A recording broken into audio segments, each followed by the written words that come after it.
Virgil Morgan, Wyatt Earp e Doc Holliday entraram para a história em 26 de outubro de 1881, quando trocaram tiros com um grupo de foras da lei na cidade de Tombstone, no território do Arizona. O que aconteceu em Tombstone é bastante conhecido, mas menos conhecida é a história da mulher que acompanhou brevemente Doc Holliday durante seu tempo lá e que pode ter salvado sua vida anteriormente em sua carreira. Sem ela, Wyatt Earp e Doc Holliday talvez não tivessem caminhado lado a lado para o tiroteio mais famoso da história do Velho Oeste. Mary Catherine Horney, mais conhecida como Big Nose Kate, foi outra personagem colorida e maior que a vida do Velho Oeste, e a história dela merece ser lembrada. Sua história é obscura e possivelmente exagerada. Alguns historiadores dizem que Kate nasceu na Hungria, Eslováquia, em novembro de 1849. Outros afirmam que o ano foi 1850. Kate era uma entre várias crianças. Uma história sobre a imigração de sua família para o México diz que seu pai, Michael Horony, era médico pessoal de Maximiliano I, o arquiduque austro-húngaro que Napoleão III havia instalado como o primeiro imperador do México. E quando o reinado do monarca falhou, Horony mudou sua família para I Oa. Há poucas evidências para apoiar essa afirmação. Alguns historiadores afirmam que a família imigrou por Nova York, como muitos na época, e rumou para o oeste, estabelecendo-se em Iowa. Independentemente da verdade, os pais de Kate morreram quando ela tinha cerca de 14 ou 15 anos, deixando-a e seus irmãos órfãos em Iowa. Insatisfeita com sua situação, ela fugiu do lar adotivo que a acolheu e se escondeu em um barco fluvial que estava viajando pelo Mississippi. Em memórias posteriores, Kate afirma que foi descoberta e acolhida pelo capitão do barco fluvial nesta viagem. Ela começou a usar o sobrenome dele, Kate Fisher, e se matriculou em uma escola em um convento em St. Louis. Historiadores discordam se ela se formou na escola, mas seus contemporâneos afirmam que ela tinha inteligência para ter sucesso no que escolhesse, apesar das oportunidades limitadas para mulheres na época. Ela afirma que em St. Louis se casou com um homem chamado Silas Melvin e teve um filho com ele, mas ambos morreram de uma doença. Mas, novamente, o registro histórico não consegue provar essa afirmação. Mas também parece ser em St. Louis, onde ela começou a trabalhar como prostituta. Segundo alguns historiadores, foi lá que Kate conheceu pela primeira vez John Henry Holliday, que se tornaria famoso no Oeste como Doc Holliday. Havia recentemente se formado em uma escola de odontologia na Pensilvânia, mas ainda não podia obter uma licença para praticar porque era muito jovem. Ainda não tinha 21 anos de idade. Holliday estava em St. Louis porque um amigo, Jameson Fuchs Jr., ofereceu a Holliday um emprego em sua prática no interim. O escritório de Fuchs ficava próximo de onde Kate trabalhava. Holliday, com seu sotaque da Geórgia e maneiras lendárias, certamente foi memorável para Kate, dentre os homens que ela entretinha. Ele voltou à Geórgia em 1872 para abrir seu consultório odontológico, deixando-a para trás enquanto exercia sua profissão. Historiadores acreditam que depois disso, Kate estava trabalhando como prostituta em Dodge City, Kansas. Sabemos que Kate mudou de local porque há documentação mostrando que ela foi multada em Dodge City por ser uma mulher esportiva, que era como os oficiais chamavam a prostituição na época. Ela trabalhava em um bordel pertencente a Nellie Earp, esposa de James Earp, um dos irmãos Earp menos famosos. Durante sua vida agitada, Kate era conhecida por muitos apelidos devido a seus casamentos e constantes mudanças de local. Além de Big Nose, ela também era conhecida como Kate Elder, Senhora John H., Doc Holliday, Kate Metida, Kate Cummings e Kate Melvin. O apelido Big Nose Kate foi usado por Wyatt Earp em um artigo que ele escreveu para um jornal de São Francisco em 1896. Earp escreveu que isso não se referia ao nariz dela, mas ao seu caráter forte e ousado. Ele disse que ela tinha um temperamento lendário e valorizava sua liberdade acima de quase tudo. Apesar das representações cinematográficas, Kate não gostava muito de Earp e o sentimento era mútuo. Ela não era tímida e nunca se desculpou por sua profissão ou por beber muito.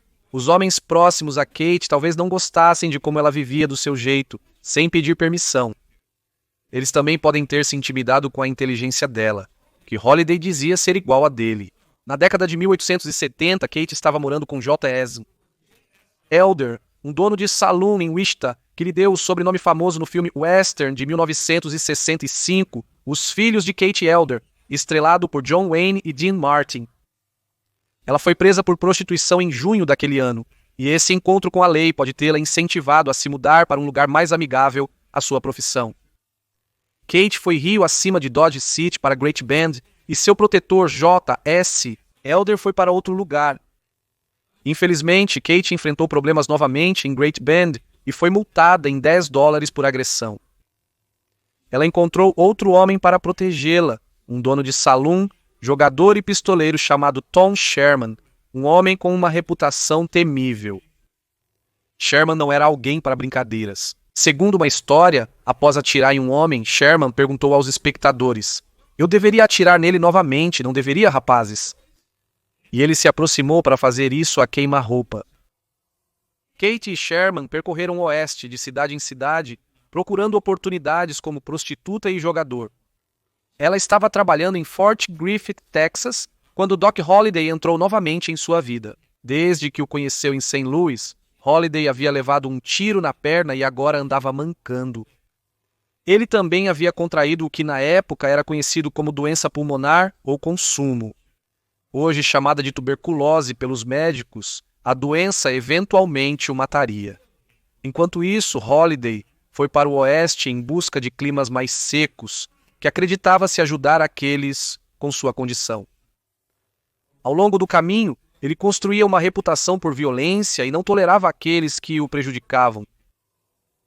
Além de se reunir com Kate, foi em Fort Griffin que Holliday conheceu Wyatt Earp, então um vice dos Estados Unidos da América. Marechal estava no rastro do notório fora da lei Dirty Dave Rudabaugh. Holliday havia jogado cartas com Rudabaugh e o descreveu como um patife ignorante. É provável que Kate tenha apresentado Wyatt a Doc Holliday, pois ela já conhecia Earp, tendo trabalhado antes no salão de James Earp. Mais tarde, Earp contou uma história sobre o que aconteceu em Fort Griffin, que Kate disse que ele exagerou, mas que na verdade a mostrava em uma boa luz. Segundo Earp, Holliday estava jogando cartas com o notório jogador Ed Bailey quando as coisas deram errado. Bailey, desconfiado da honestidade de Holliday no jogo, analisava um monte de descarte após cada rodada. Isso violava claramente as regras do jogo de cartas. Holliday pediu a Bailey para parar, e quando ele não o fez, Holliday recolheu o pote, aparentemente com a intenção de sair. Bailey sacou sua arma para fazer Holliday devolver o dinheiro, mas foi esfaqueado e morto por ele. Os moradores da cidade prenderam Holliday, ameaçando-o de enforcamento por assassinato.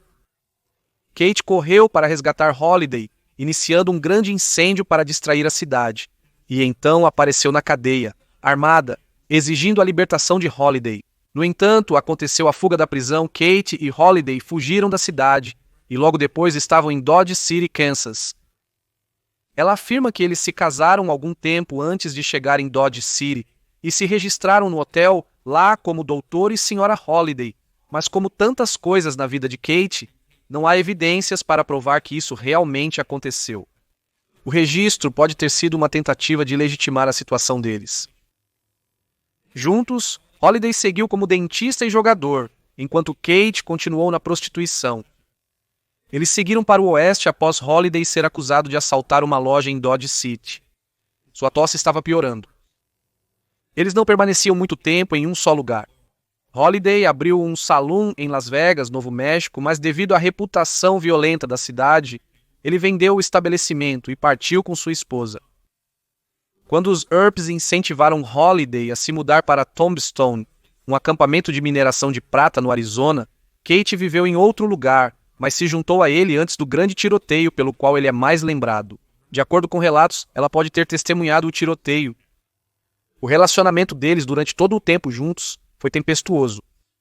Uma vez, após uma séria discussão, os inimigos de Holliday aproveitaram o afastamento deles e convenceram Kate a fazer uma falsa denúncia às autoridades de que Holliday havia ajudado a roubar a diligência de Benson. Ela estava muito bêbada no momento em que fez a declaração, mas era uma acusação muito séria. 2 homens foram mortos no assalto. Earp interveio e provou com testemunhas que a declaração de Kate era falsa, mas o dano ao relacionamento dela com Holiday parecia permanente. Eles nunca mais foram tão próximos depois daquele tempo.